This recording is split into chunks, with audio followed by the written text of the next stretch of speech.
Dude, did you know you can subscribe to onlywrestlers.com and keep in touch with your favorite wrestlers? The party never has to end. This week's episode of One of a Kind with RVD is presented by Get Blitzed, and you can get 15% off your order when you head to get-blitz.com and use promo code RVD. Get 15% off.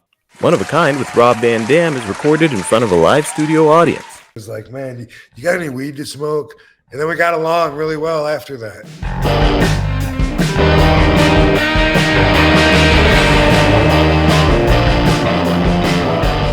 One of my memories with the hardcore title was Test, because this was like the first time that I ever talked to him. So I must have been brand new when I got the hardcore title.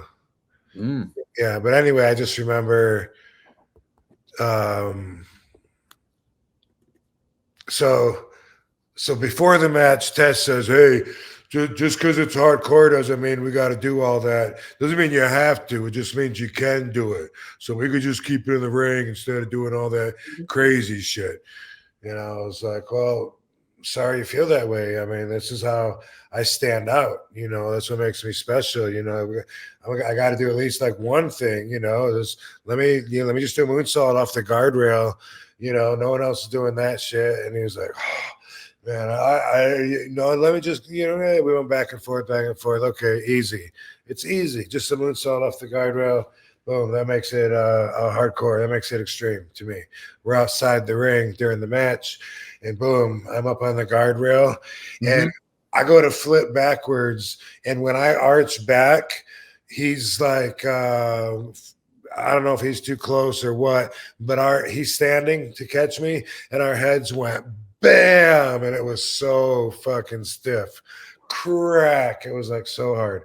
I think it busted him open, and I don't remember how we finished the match. I guess we just finished it, but afterwards he was pissed, and he kept, I mean, this happens so many times after I potato somebody. I don't want to get caught with like one boot on and one boot off or whatever. So a lot of times I would have to like wait and just to make till I see them. Especially if every time I knock somebody out, I'd be like, I don't know if they're gonna be mad or not. And I'd be like waiting until I see them and see what kind of mood they're in.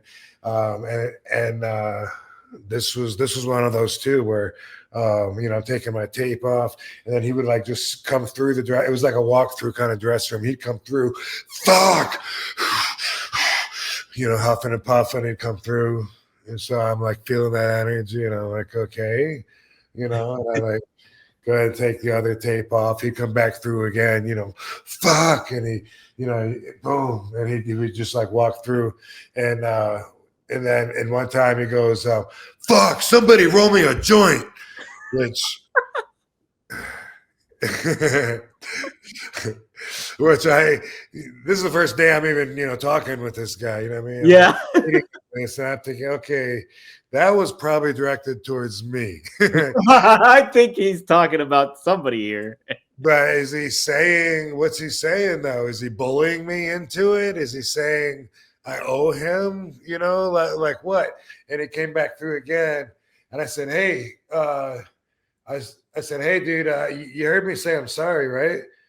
And he said, yeah. I said, so are we cool or not? And he was like, oh, and then all of a sudden, like it took all the steam out of him. and then he was just like, fuck yeah. And he was like, man, you got any weed to smoke? And then we got along really well after that. But he wanted to, he wanted me to be afraid of him at first, be like, oh fuck, he's mad at me and shit. I better roll him a joint, and I was like, I'm gonna put a stop to that right now. But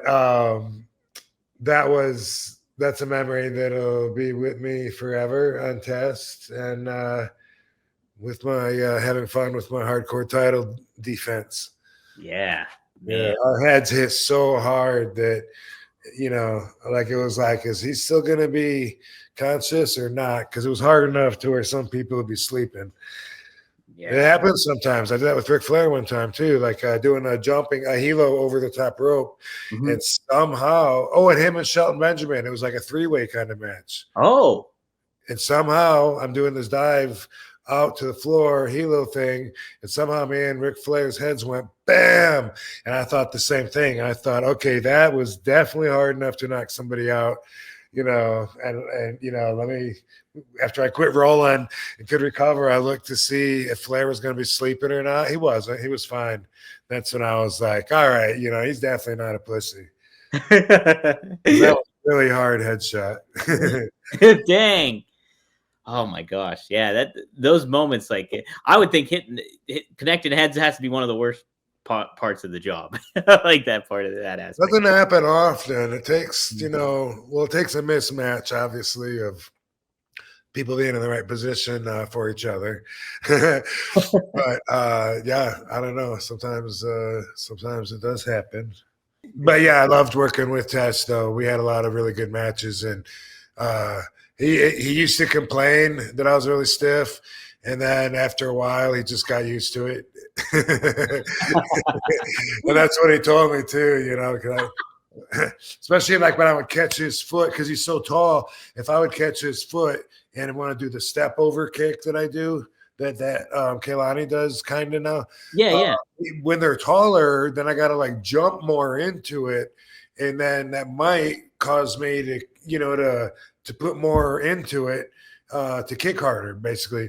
And it would with him. I remember one time saying, "Dude, I know I nailed you with that step over kick in there," and he was like, "Oh yeah, I just expect it now. I know it's coming." I'm aware of it. But he definitely, I had to break him down to get there, because at first he would complain and he'd be angry, and but he would give it too, though. One time he picked that boot up and it hit me so hard it felt like he pushed my eye into the back of my head. It was crazy. It took away my balance. I was spaghetti legged, like trying to catch my balance, and Test leans down and he goes, Robbie. I don't know why he called me Robbie, but he goes, Robbie, spin kick me. And I did this, like, I was so low already. It must have been like a spinning leg sweep that went nowhere. Didn't hit anybody. And he was still standing there, and he says, no, try again or something. And I went, wham, and I kicked him and went up to the top rope, and it felt like, whoa, like it felt like in the fun house when the tunnel was like spinning. Already. Yeah. I was holding on to the turnbuckle in my frog, my pre-squat frog position, and it felt like the whole everything around me was going like that, and I was holding on, and then I jumped up. And I tried so hard to just do it out of instinct, like maybe I should close my eyes, something. I jumped up, did the froggy, and I came down, and I was like 2 feet short. And like my hands like hit him in the nuts, like a double axe handle him in the nuts. Bam! It just landed on my face and stomach. He knocked me silly with that boot. It was boom. Yeah. Test, do you think like his personality is kind of maybe what held him back or something like that when it comes to like being a big main event kind of star? Because he had the look, he had the presence of everything and stuff like that. And I was always a fan of Test, and I pretty curious about because it seemed like maybe his kind of attitude almost didn't fit the bill of what being that world champion kind of the mentality that Vince would maybe envision or something. Or how do you kind of feel about that? I don't know. I feel one way. I feel, if he hadn't have died, he would have been a top star. I totally believe that. Yeah.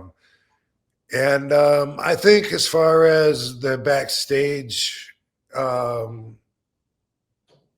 socializing goes, I think he did it right. I think Hunter liked him from what I can remember. It seems like maybe they were friends, and that's really what you want to do as far as like how you're going to want to act in the backstage to get ahead. And I think he was in that clique, like with Hunter. If he had heat with Hunter, I don't know about it, but he was I learned to like him. You know, like he put out like a grumpy kind of vibe. Yeah. We were always tired, you know, road worn, and all of us. But he would like show it. And I might have told this before, but one time we're at the arena early, like after checking in at 1 or whatever. Uh-huh. And he was at catering, and I went up to him and I said, "Hey, Tess, so and so told me that you have directions to a gym by here that's wrestler friendly." And he goes, "Yeah." He goes, are you driving?" And I said, "Yeah." And he goes, "All right." He goes, "You go," and he's using his hands on the table. He goes, "Okay, so you go out and make a right as soon as you get right. Go make a right, and then no, wait, cross the street." And then and he like started getting mad at himself and frustrated in his own directions, and he was getting himself worked up. And he's like, "What? Wait, go down this way 2 blocks." I was like, "Whoa, brother, calm down, man. What are you getting hot about?" Like, that was this. So that's interesting. So But then he laughed. Once I said that, he laughed at himself because yeah. he didn't realize he was doing that until I pointed it out. He's like, man, you go down here, you turn left at the stop sign. Don't go to the left till the stop sign. You know, like, bro, do you want me to come back in a few minutes? You take a breather. We'll come back to this. We'll get back to this. He was That's cool. That's cool then. So like you thought he was well on his way to becoming the champ if like he kind of I never really thought about it. You know what I mean? Like at the time, I'm in that competitive state of mind, you know, and feeling like why anybody but me, you know, that's what my telling me, and that's what I'm. But I definitely did consider him a top guy, and you know, depending on whether the writers were behind him or not, you know, I could see him with a pretty good future, you know. I'm thinking, like, I remember he tagged with Baldo for a while, I think. Yeah, him and TNA. They were TNA with. Okay. Yeah. I like him better as a single, you know. But yeah, I don't know. I felt like, you know, like it was wrestling him. I felt like I was in a main event. I thought he was a pretty good top guy, and good look, really big dude, and aggressive, believable because he's stiff as hell. Yeah. I always liked his look, and I thought he had a lot of good potential and stuff like that for sure. So interesting. But yeah, Rob, I little envy also when I was there, because for the first couple of years that I was in WWE around Test, he was dating Stacy Keibler. Oh yeah, she was a cutie, you know. So it's like, man, does he deserve her? That's, you know, gotta worry about everybody. And then later on, it was Kelly. Like, man, he don't deserve Kelly. Come on, man. We all love Kelly. But they obviously were together for a long time too. So I remember one time we were in an arena in Arizona. I think it was in Phoenix, Arizona, and this was with the new ECW. And myself and Sabu were tagging against Test, and somebody, it seems like it might have been CM Punk. That's so crazy. You told that, you told that story where he was like, "Hey, you got to watch." He wanted you to watch Kelly or something like that. Oh no. Okay, go ahead. Well, okay. So anyway, the crowd was saying to Tess, "You suck dick. You suck dick," and he said, "Okay, right. I suck dick, but I'm the one that's banging all the hot divas." And me and Sabu were like, "Yeah, he's right. You got a point." Yeah. The whole crowd did. They were like, "Yeah, all right, that's good." Yeah, you got us. Dude, what a lineup though. Stacy Keibler, Kelly. Stacy was mine like back in the day. Like I was, oh my gosh. And like You think of that? So she Test Stacy, then Stacy ended up dating George Clooney. Right. Right. Wild. Wow, what an upgrade that was. Yeah, how about that? One time, we were just getting back from overseas, some overseas trip, the whole crew, and we were hungry and tired, but couldn't wait to get where we could get some food. And we were, I feel like we were in Portland, Oregon. So I think we were, but we came from somewhere overseas, and then now we're on a bus, and we can't wait till we get to the hotel, so then we can be free, so we can go and get some food or whatever. Me, Mike Chioda, Tess, Stacy, maybe there's someone else, maybe not. But anyway, we finally get to the hotel. And we get our bags and check in or whatever. We all come downstairs, and then me and Test and Mike Kyoto, we ask and find out there's a Subway, like, on the other side of the block or whatever. Okay, perfect. And we go there, and where's Stacy? And he said, oh, she's just taking a shower and stuff. So okay, cool. So when we get there, Test is the first to order, and he says, yeah, I want